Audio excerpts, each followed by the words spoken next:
Examples of problems in NLP ഏതൊക്കെയാണെന്ന് നോക്കാം.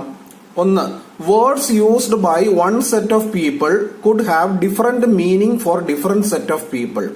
ഒരു കൂട്ടം ആൾക്കാർ ഉപയോഗിക്കുന്ന വാക്കുകൾ അതിന്റെ മീനിങ് മറ്റൊരു സെറ്റ് ഓഫ് പീപ്പിളിന് അത് ഡിഫറെന്റ് ആയിട്ട് മാറും. ഉദാഹരണം, ഒരു സെന്റൻസ് നോക്കിയേ. This flat is terrible. This flat is terrible. അവിടെ ഫ്ലാറ്റ് എന്നുള്ള ഒരു വാക്ക് നോക്കിയേ. ഫ്ലാറ്റ് എന്ന് പറഞ്ഞാൽ നിങ്ങൾക്കറിയാം ഒരു ഹൗസിന് മീനിങ് ഉണ്ട്. അതുപോലെ തന്നെ ദിസ് ഈസ് വെരി ഫ്ലാറ്റ് എന്ന് പറയുന്നുടനെ എന്തായാലും അർത്ഥം പരന്നത് എന്നുള്ളതാണ്. രണ്ട് മീനിങ്ങും. അപ്പോൾ ഒരു സെന്റൻസ് പറഞ്ഞു കഴിഞ്ഞാൽ അതിൽ ഹൗസിനെയാണോ ഉദ്ദേശിച്ചിരിക്കുന്നത് അതോ പരന്നതാണോ എന്ന് വേർതിരിച്ചറിയണം. അത് എളുപ്പമുള്ള കാര്യമല്ല. രണ്ട്, extensive use of pronouns increases ambiguity. അടുത്ത ആംബിഗ്വിറ്റി പലപ്പോഴും ഉണ്ടാവുന്നത് എപ്പോഴാണ്?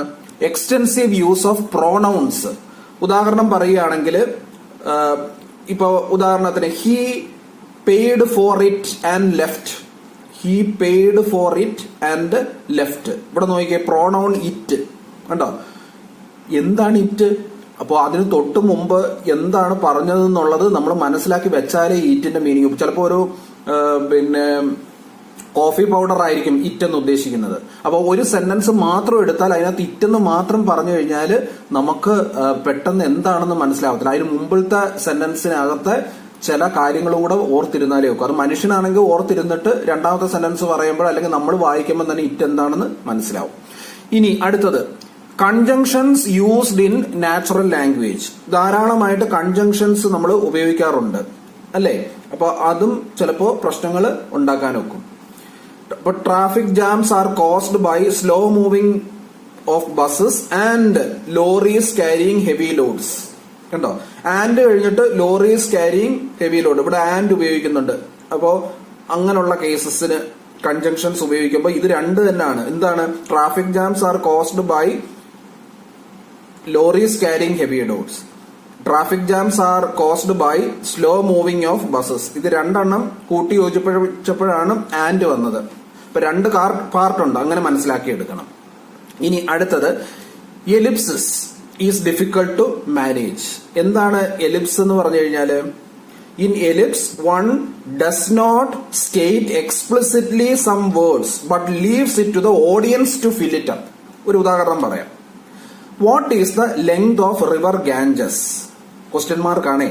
എന്നിട്ട് ഓഫ് റിവർ കാവേരി. ചിലർ സംസാരിക്കുമ്പോൾ പറയുക what is the length of river Ganges? Question mark. Of river Kaveri. അതിന്റെ അർത്ഥം എന്തുവാ? What is the length of river Ganges? Question mark. River ഗാഞ്ചസിന്റെ ലെങ്ത് എന്താണ്? ഓഫ് റിവർ കാവേരി എന്ന് പറഞ്ഞാലും അത് തന്നെയാണ്. പക്ഷെ അത് ആ സെന്റൻസിൽ നിന്ന് ഈ ഞാനിപ്പോ എക്സ്പ്ലെയിൻ ചെയ്തതാണ് അതിന്റെ ഉദ്ദേശിക്കുന്നത് എന്നുള്ളത് മനസ്സിലാക്കിയെടുക്കണം. ഇങ്ങനെ വളരെ കൂടുതലും പ്രോബ്ലംസ് NLP പ്രോഗ്രാം ചെയ്യുമ്പോൾ ഉണ്ട്. അതാണ് അതിന്റെ പ്രത്യേകത.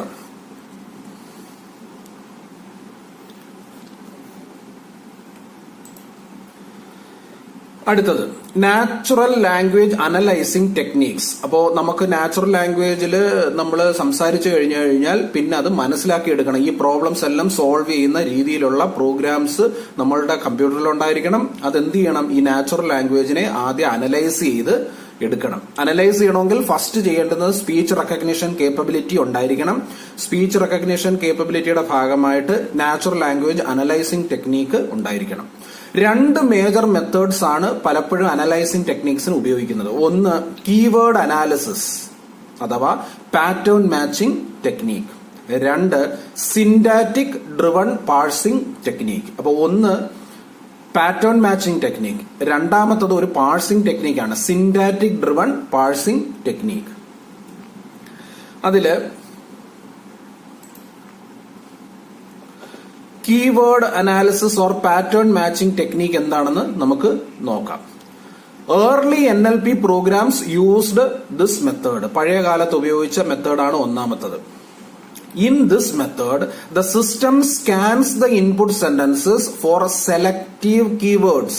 അപ്പോൾ നമ്മളൊരു സെന്റൻസ് കൊടുത്താൽ അല്ലെങ്കിൽ പറഞ്ഞു കഴിഞ്ഞാൽ ആ സെന്റൻസ് പൂർണ്ണമായിട്ട് കിട്ടിക്കഴിഞ്ഞാൽ ആ സെന്റൻസിനെ ഇത് സ്കാൻ ചെയ്യും. ഓക്കെ, സ്കാൻ ചെയ്യുക എന്ന് പറഞ്ഞാൽ അതിലെ ഓരോ വാക്കുകളായിട്ട് എടുത്ത് സ്കാൻ ചെയ്തിട്ട് അതിൽ നിന്ന് കീവേഡ്, അതിന്റെ ഡാറ്റാബേസിൽ കുറെ കീവേഡ് ഉണ്ട്, ആ കീവേഡുമായിട്ട് മാച്ച് ചെയ്യുന്ന എന്തെങ്കിലും കീവേഡ്സ് ഈ സ്കാൻ ചെയ്ത സെന്റൻസിൽ ഉണ്ടോ എന്ന് നോക്കും. എന്നിട്ട് എന്താണ് നമ്മൾ പ്രോഗ്രാം ചെയ്ത് വെച്ചിട്ടുണ്ട്, നല്ല ബേസിക് ആയിട്ടുള്ള കീവേഡ്സ് ആണെങ്കിൽ എന്ത് തിരിച്ച് ചോദിക്കണമെന്ന്. Once they are encountered with these keywords the system responds with a built in reply. Already പല കീവേഡിനും ചോദിക്കേണ്ട ചോദ്യം അവിടെ റെഡിയാക്കി വെച്ചിട്ടുണ്ട്. അപ്പോ ഒരു സെന്റൻസ് കിട്ടി, സ്കാൻ ചെയ്തപ്പോൾ അതിനകത്ത് കീവേഡ് ഉണ്ട്. ആ കീവേഡിന് എന്ത് ക്വസ്റ്റ്യൻ ആണോ ചോദിക്കേണ്ടത് അത് മാത്രമേ ചോദിക്കുകയുള്ളൂ. ഇത് ഒരു ഫ്ലോ ചാർട്ട് വഴി എക്സ്പ്ലെയിൻ ചെയ്തിരിക്കുക. ശ്രദ്ധിച്ചേ, സ്റ്റാർട്ട് കണ്ടോ, നിങ്ങളുടെ ഹാൻഡ് ഔട്ടിനകത്ത് ശ്രദ്ധിക്കുക. Start, accept the given sentence. നമ്മൾ സംസാരിച്ച സെന്റൻസ് അത് സെന്റൻസ് ആക്കി മാറ്റണം. സ്പീച്ച് റെക്കഗ്നൈഷൻ ഉപയോഗിച്ച് സെന്റൻസ് ആക്കി മാറ്റണം. സ്കാൻ ദ സെന്റൻസ്, എന്നിട്ട് അത് പൂർണ്ണമായിട്ടും സ്കാൻ ചെയ്യിക്കണം, complete sentence. Identify the keywords, ഇതിനകത്ത് കീവേഡ്സുകളെല്ലാം സെപ്പറേറ്റ് ചെയ്യുക. എന്നിട്ട് സെപ്പറേറ്റ് ചെയ്യുന്ന ഓരോ സമയത്തും അതെന്ത് ചെയ്യും, അതിന്റെ ഡാറ്റാബേസിൽ whether the keyword is present, yes or no ഉത്തരം വരും. ഓക്കെ, യെസ് ആണെന്നുണ്ടെങ്കിൽ എന്താണ്, മോർ ദാൻ വൺ, ഒന്നിൽ കൂടുതലുണ്ടോ എങ്കിൽ യെസ്, പ്രയോറിറ്റൈസ് ദം, ആ സെന്റൻസിലെ കീവേഡ്സിനെ പ്രയോറിറ്റൈസ് ചെയ്യണം. ഒന്നിൽ കൂടുതൽ കീവേഡ്സ് ഉണ്ടെങ്കിൽ പ്രയോറിറ്റൈസേഷനൊക്കെ കൊടുത്തിട്ടുണ്ട്. കീവേഡിൽ തന്നെ ഏതിനാണ് കൂടുതൽ പ്രയോറിറ്റി അതൊക്കെ കൊടുത്തിട്ടുണ്ട്. പ്രയോറിറ്റൈസ് ചെയ്തതിന് ശേഷം എന്ത് ചെയ്യണം, give suitable reply for the keyword. കീവേഡിനെ ബേസ് ചെയ്തിട്ടുള്ള ഒരു റിപ്ലൈ കൊടുക്കണം. മോർ ദാൻ വൺസ് അല്ലെങ്കിൽ ഡയറക്റ്റ് ആയിട്ട് സ്യൂട്ടബിൾ റിപ്ലൈ ആ ഒറ്റ കീവേഡിന് കൊടുക്കും. ഒന്നിൽ കൂടുതലുണ്ടെങ്കിൽ പ്രയോറിറ്റൈസ് ചെയ്തിട്ട് അതനുസരിച്ചുള്ള റിപ്ലൈ ഡാറ്റാബേസിൽ നിന്ന് എടുത്ത് കൊടുത്തിട്ട് എൻഡ് ചെയ്യണം. ഇനി പ്രസന്റ് അല്ലെങ്കിലോ give A non committal reply. വലിയ പ്രശ്നമില്ലാത്ത രീതിയിൽ ഒരു കീവേഡ് പോലും പറഞ്ഞ സെന്റൻസിൽ ഇല്ലെങ്കിൽ ഒരു നോൺ കമ്മിറ്റൽ റിപ്ലൈ കൊടുക്കാനായിട്ട് അവിടെ ഒരെണ്ണം പ്രോഗ്രാം ചെയ്ത് വെച്ചിട്ടുണ്ട്. ആ രീതിയിൽ കൊടുക്കണം. ഓക്കെ, ഒരു എക്സാമ്പിൾ വെക്കുമ്പോൾ നമുക്കത് മനസ്സിലാവും. അങ്ങനെ എൻഡ് ചെയ്യണം.